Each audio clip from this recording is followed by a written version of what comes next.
Welcome to mega TV off the record.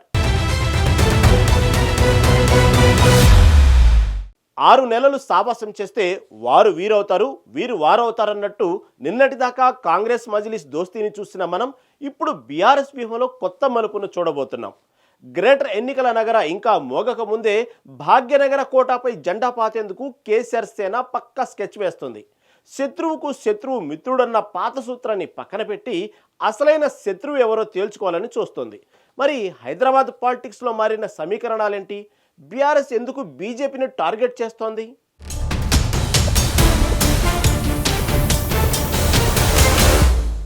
తెలంగాణకు గుండెకాయ అతిపెద్ద మున్సిపల్ కార్పొరేషన్ అయిన గ్రేటర్ హైదరాబాద్ ఇప్పుడు 3 ముక్కలైంది. గ్రేటర్ హైదరాబాద్, సైబరాబాద్, మల్కాజ్గిరి కార్పొరేషన్లుగా రూపాంతరం చెందిన ఈ మహానగరంలో ఇప్పుడు ఎన్నికల నగారా మోగక ముందే రాజకీయం వేడెక్కింది. అడగందే అమ్మైనా పెట్టదు, అడగక ముందే ఓటర్ల మనసు గెలుచుకోవాలి అన్నట్లు ప్రధాన పార్టీలన్నీ పావులు కదుపుతున్నాయి.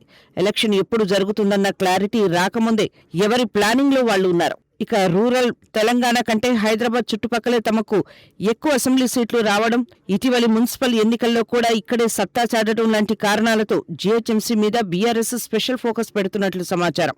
2020లో గ్రేటర్ ఎన్నికలు జరిగినప్పుడు నాడు అధికారంలో ఉన్న బీఆర్ఎస్ అత్యధిక డివిజన్స్ గెలుచుకుంది. మొత్తం 150 డివిజన్లకు గాను బీఆర్ఎస్ 56 చోట్ల, బీజేపీ 48 స్థానాల్లో విజయం సాధించాయి. ఇక ఎంఐఎం ఖాతాలో 44 డివిజన్లు పడగా కాంగ్రెస్ పార్టీ కేవలం 2తో సరిపెట్టుకోవాల్సి వచ్చింది. హైదరాబాద్ మేయర్ పీఠానికి కావలసిన మ్యాజిక్ ఫిగర్ 76 కాగా అప్పట్లో ఎంఐఎం మద్దతుతో గులాబీ అభ్యర్థి సీట్లో కూర్చున్నారు.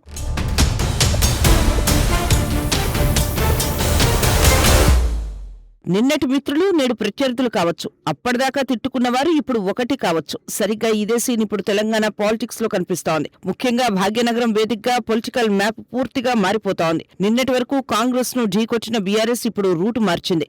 చెరువు ఎండిపోతే కొంగలు వేరే చోటికి వెళ్లినట్లు మజ్లిస్ పార్టీ మకాం మార్చడంతో గులాబీ బాస్ సరికొత్త ప్లాన్ రెడీ చేసినట్లు తెలుస్తోంది. అధికారం ఉన్నప్పుడు అందరూ చుట్టాలి, పోయాక అందరూ పరాయి వాళ్లే అన్నట్టుగా ఉంది ప్రస్తుత పరిస్థితి. గత 10 ఏళ్లుగా బీఆర్ఎస్ మజ్లిస్ పార్టీ మధ్య ఉన్న ఫెవికాల్ బంధం అందరికీ తెలిసిందే. కానీ రాష్ట్రంలో కాంగ్రెస్ సర్కార్ కొలువుదీరగానే పాత మిత్రుడు పక్కకు జరిగాడు. పతంగి పార్టీ ఇప్పుడు హస్తం గూటికి చేరింది. దీంతో హైదరాబాద్ పాలిటిక్స్ లో బీఆర్ఎస్ ఒంటరి పోరు చేయాల్సిన పరిస్థితి ఏర్పడింది. అయితే ఈ గ్యాప్ ను భర్తీ చేసేందుకు కేసీఆర్ టీం మాస్టర్ ప్లాన్ సిద్ధం చేసినట్లు సమాచారం.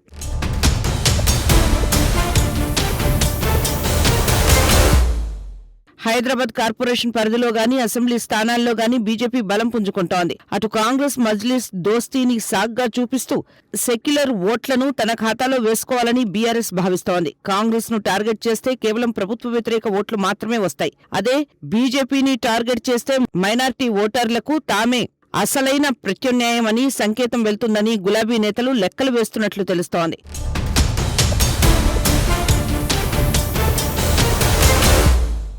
ఇటీవల జరిగిన పంచాయతీ, మున్సిపల్ ఎన్నికల్లో బీఆర్ఎస్ కేవలం కాంగ్రెస్ వైఫల్యాలనే నమ్ముకుంది.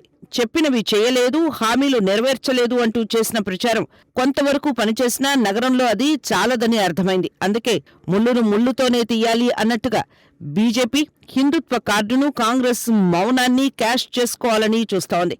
హైదరాబాద్ వరకు కాంగ్రెస్ కంటే బీజేపీనే తమకు మెయిన్ విలన్ అని డిక్లేర్ చేసేందుకు సిద్ధమైంది.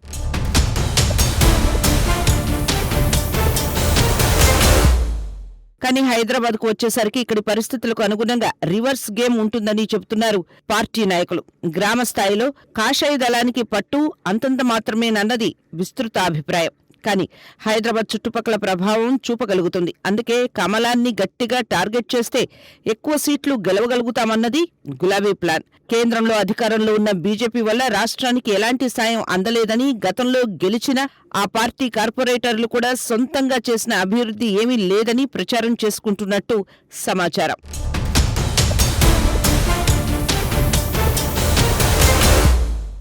ఆడలేక మధ్యల ఓడు అన్నట్లు ప్రత్యర్థులు చేసే విమర్శలకు చేతులతో సమాధానం చెప్పాలని చూస్తోంది గులాబీ పార్టీ. చెప్పుడు మాటల కంటే చేతల ప్రభావం ఎక్కువ అని నమ్మే బీఆర్ఎస్ ఇప్పుడు భాగ్యనగరం సాక్షిగా తన సత్తా చాటేందుకు సిద్ధమవుతోంది. తెలంగాణ రాజకీయాల్లో ఇప్పుడు అందరి చూపు హైదరాబాద్ పైనే ఉంది. నిన్నటి వరకు జీహెచ్ఎంసీ అంటే ఒకే ఒక్క కార్పొరేషన్.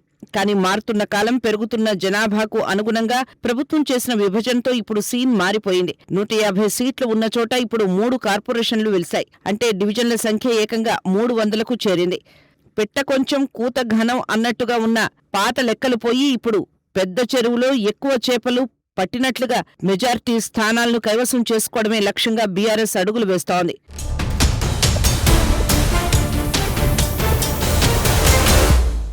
ముఖ్యంగా అసెంబ్లీ ఎన్నికల నాటి నుంచి కాంగ్రెస్ పార్టీ ఒకే పల్లవి అందుకుంటోంది.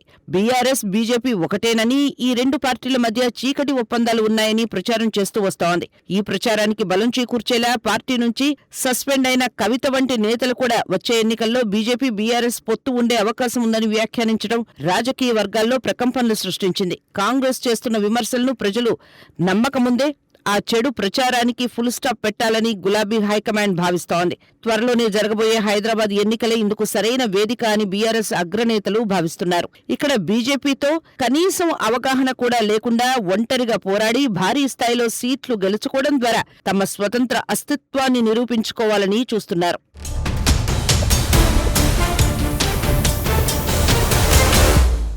ప్రస్తుత పరిస్థితుల్లో అటు కాంగ్రెస్ ఆరోపణలను తిప్పికొట్టాలి, ఇటు బీజేపీ బలపడకుండా అడ్డుకోవాలి.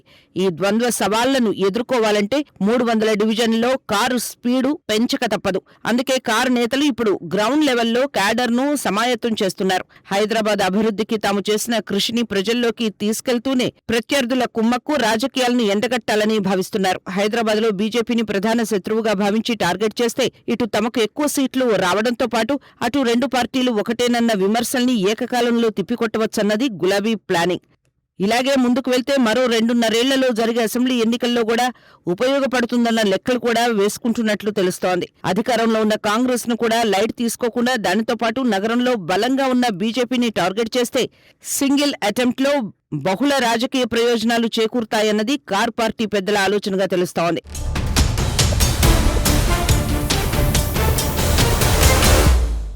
కాంగ్రెస్ సృష్టిస్తున్న అనుమానాల భూతాన్ని తరిమి కొట్టాలంటే గులాబీ దళానికి ఈ 300 డివిజన్ల పోరు ఒక అగ్ని పరీక్ష లాంటిదే. కత్తికి 2 వైపులా పదును ఉన్నట్లుగా అటు అభివృద్ధిని, ఇటు రాజకీయ చతురతను నమ్ముకొని కారు పార్టీ ముందుకు సాగుతోంది. మరి భాగ్యనగర ఓటరు నాడి ఎటువైపు ఉంది? ఈ 300 డివిజన్లో కారు జోరు సాగుతుందా, లేక ప్రత్యర్థుల విమర్శలే నిజమవుతాయా? వేచి చూడాలి.